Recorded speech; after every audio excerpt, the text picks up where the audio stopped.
මේ Facebook සටහනක් තියෙනවා. මේක මට අහුවෙන්නේ 2019 ඔක්තෝබර් 19 ලියන්නේ. මේක මම දැකලා මම සේව් කරගන්නවා සේව් අයිටම් වල. මම දන්නේ නැහැ මේ කවුද කියලා. මේ කතාන්තරේ තියෙන විදිහට විශ්වවිද්‍යාලයෙන් අවුට්ටිච්ච ගමන් භද්‍ර යවුණේ ඉන්න කොල්ලෙක් කෙල්ලෙකුට ලියන Facebook සටහන. ඒක තියෙන්නේ මෙහෙම. එකපාරටම අතීතේ මතක් වුණා. නිකන් නෙමෙයි ෆුල් ටයිම් ජෙප්පෝ ජීවත් වෙන්නේ කොහොමද කියලා බුකියේ සංවාදයක් නිසා. ඒකි මට කතා කරේ මගේ ෆුල් ටයිමරේ කියලා. කොහොමද කතා කරලා තියෙන්නේ? මගේ ෆුල් ටයිමරේ කියලා. කපන්නේ නැද්ද ඔය රැවුල?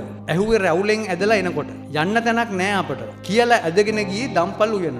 මෙහෙ ඌව බෑ කියනකොට රැව්වේ ඔයයි උයන් පල්ලට. ගෙදර යන්නෙත් නැද්ද? ඇහුවේ ඉරිච්ච කම්සෙන් ඇදලා. කෑවේ අපි දවල්ට පීසක් හට් එක දිහා බල බල CA රයිස් දෙක. බොක්ස් යන්න බෑ නේද? අහමින් ඇද්දි ඉතුරු CA කොළ තුන. ආයේ එන්නේ කවද්ද? ඇහුවේ බැංකුවෙන් ගත්ත 10 කොළ දෙක අතේ කුලි කර.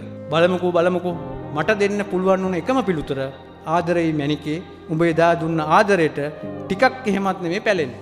මේක ලියන්නේ 2019 ඔක්තෝබර් 19. මම දන්නේ නැහැ මේ තරුණයා කවුද කියලා. එතකොට නම තියෙන්නේ බුද්ධික දේශප්‍රිය කියලා. එයා තමයි අද මගේ පෞද්ගලික ලේකම්.